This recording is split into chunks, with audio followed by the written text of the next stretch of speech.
I'm Brian Gregory, CEO for Admanity and creator of the Yes Test. It's a 5-minute online test where you answer simple questions about your business, your brand, whatever it is you do.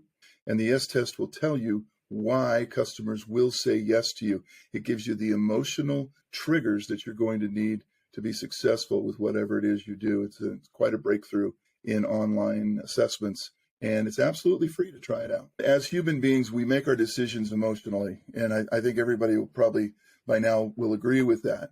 The question is, which emotions? How do I string them together? What's the perfect formula for me to sell my product versus somebody else selling their product? And so the Yes Test is an emotional algorithm that as you're answering these simple questions, it's comparing you to some of the most successful ad campaigns, most successful brands in the world. And it's finding essentially what you have in common with those successful brands. And eventually it's going to pair you up with some of the same similar strategies that have created billions of dollars in sales in sort of parallel economies. So it's really a step into what an ad agency would do without the $50,000 retainer. First of all, let me say it works for any kind of business, whether it's online, brick and mortar, or for-profit, nonprofit. Doesn't matter. As long as it's a human at the end of the message that we're trying to reach, it'll help you no matter what you do. And what it basically does, it's going to break you down into a key emotion. We call them primal emotions. And these are the emotions that have sold everything on planet Earth, always have and always will.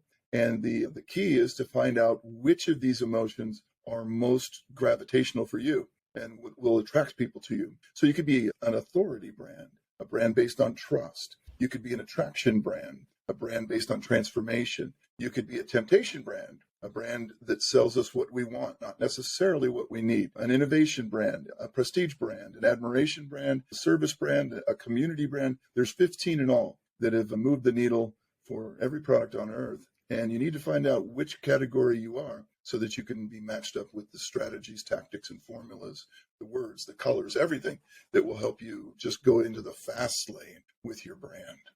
I think the you said color. Okay, color is one of the things. I think that's always really fascinating for people as far as their branding goes, of what color should I use? So walk me through, why is color so important and what do some of the different colors represent? And maybe like, how do we know that to be true, right? Yeah, it's a good question. We're visual beings. I think somewhere around 90% of our brain's whole purpose is to process what the eyes are seeing. So since we're so visually tuned in, it makes sense that the colors we see, the limited spectrum of colors that the human eyeballs can see, get pretty important. In fact, there's some studies that say up to 80% of the consumer decision can be influenced by color. Can you imagine if all the food was blue? I mean, there's no blue food, and there's probably a pretty good reason for that. And so you don't see many blue labels for food because it just doesn't resonate. You see that in orange and yellows and reds and browns because it looks more like the food we eat. And so different colors mean different things. And there's some cross-cultural differences. Wedding gowns are different colors in different societies, but blue tends to be a calming color and also represents authority, especially the darker colors of blue, whereas the lighter colors are a little more serenity and relaxation and just sort of calm you. Whereas bright purples and a fuchsia and brighter colors might indicate more innovation, breaking through, seeing just sort of that wild child formula, right? Red means stop, but it means look at this. Don't miss this. This is important. Stop signs are red for a reason. Hazard signs are yellow for a reason. I can see those in the dark. And so it really does matter what colors you choose. So when we do an assessment, we give a color palette of choices for the brand based on the emotions you're trying to connect, and you're trying to instill in other people. You're going to want these colors along for the ride because they're going to help people sort of ease into the feeling of your brand. People have to feel like buying. If they don't feel like buying, they don't buy. You can't command it. You can't sort of outsmart them. They buy on feeling. Colors create feelings. I mean, it's just simple as that. And your house is a certain color for a reason. Your car is a certain color for a reason. You like that color. It gives you a feeling. So yeah, color is really important. It's all over the board, and there's a lot of opinions on color, but there are certain constants in the universe. If you're a teacher, for example, and you teach this amazing course then probably blue and black and gold are going to be really good colors for you, an authority brand, right? And if you're a happiness brand, maybe you sell ice cream to kids, right? The lighter colors, the pastels, the yellows and the happy sunshine and the pinks and the light blues are going to be more fun for what you do. So it is important. It's not the end all be all. If your logo isn't the perfect color, don't worry about it. Your logo is probably one of the least important things, but it is important to be aware of it. Yeah. Can you give me some examples of popular brands who have really nailed the color scheme and the branding? Yeah, if you look at, I think McDonald's, Burger King in the fast food category, the reds and the bright yellows, the color of the mustard and the ketchup that might go on the burgers, and the browns, and the colors that they use are psychologically there for a reason. If you have a more powerful company like a Nike or an Apple, you'll see a lot of black. A lot of the more powerful archetypes have used black quite a bit in their logos. And again, the logo isn't everything. It's one of the least important places where color is. But if you're $1 billion brand, you're going to spend some time on that. It's going to be important enough for you to get the right color. The average small business, could have a bright purple logo, and it probably wouldn't kill them if they had the right copywriting and the right colors on their website and other ways of influencing people. So it is important, but only from a standpoint of why wouldn't you do it correctly if you could? Okay, so I took the assessment. I was innovative, and I think that's pretty true. I think I am innovative, and I like to be on the cutting edge, and I like to do groundbreaking things, and I'm not, like everybody else, right? So mine was purple and innovation. Contextualize that more for me. What does that mean for me? And okay, I'm an innovative person and I should use purple. What else should I be doing now that I know that I'm that type of brand or personality type? Well, an innovation brand, as we see it, is a breakthrough brand. It's doing something the other brands don't do. May even be the first or the only brand doing that particular thing. And to get people to adopt early into an innovation, something they may not know, may not be familiar with, purple's a great color because it's rather regal and it indicates something different is here. It's not, your black and your blue and your red. The purple is sort of, like I said, a little bit regal, but it tends to make people look and say, that's different. The innovation brand generates curiosity. That's its main calling card. Everything it does has to make you curious if you want to buy it. And since you may be at the front of the line as an earlier adopter, you're more attracted to things that are different than things that look like the last 5 things that didn't work for you. And innovation brands are typically selling a breakthrough solution of some kind. So you don't want to look like the last guys who maybe the things you're replacing. You want to be off on your own. So, and we give you multiple colors, but, a brighter, the blues and the reds, the combinations of those, the purples, the fuchsias, you see some of the bright greens now that are coming out that Cox Communication is using, and almost a hot green look, to it. And T-Mobile has the fuchsia that they've been using for quite a while. So it does matter especially if you're a tech innovator, that you don't look like the old guard, right? You can't look like, IBM or somebody, Big Blue, for example. You just can't look like that. It's easy to just not be like the others. And that's what innovation sells. Pick me, I'm different, I'm better. What about for yourself and for your business? How do you use color in your business, and what does that represent for you guys? Yeah, we have many brands within our brand. The Admanity brand, if you go to admanity.com, you'll see 15 different colors in our logo, which we don't normally recommend. But for us, there's 15 archetypes of Admanity, 15 different emotions of Admanity. So it made sense to do sort of a color wheel look. But if we're bringing out a product, which we are with our Yes test, you'll see bright green, an innovational look, right? Just something flashier. And it kind of has a fun, whimsical look to it. It's different, catches your eye. That's what we need for a new product to hit the market. So it's different in our Salesmanity product, which is our lead generator. We chose blue, more of an authoritarian color, something that works, something you can rely on, something that makes money for you, right? This is a machine-like thing. So, it just depends on the mood you're trying to create. We tend to go more with emotions through words and photos than through colors, but the colors are there to assist. The wrong color is the wrong color. So we don't start with color. We build the brand first. We look at it and say, what are we going to say about this thing? What's our superpowers? What are people going to jump across the table and say, I'll take it? What is that feeling? Then we attach the color, kind of to it and say, this is going to support that. Are you familiar with any studies that talk about color and its direct effect on buying?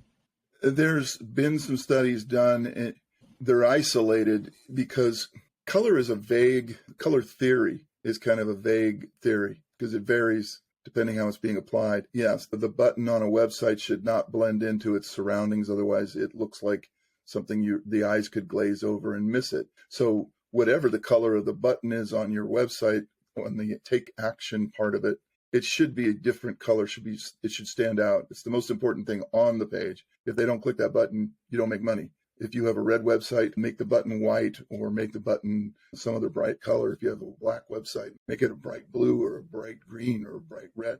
Everything looks good against black, except dark colors like purple. But you really have to just take it in context. But the statistics are all over the board because it's really hard in laboratory conditions. You can only say the red radio sold better in Minnesota because for some reason they love the red radios in Minnesota.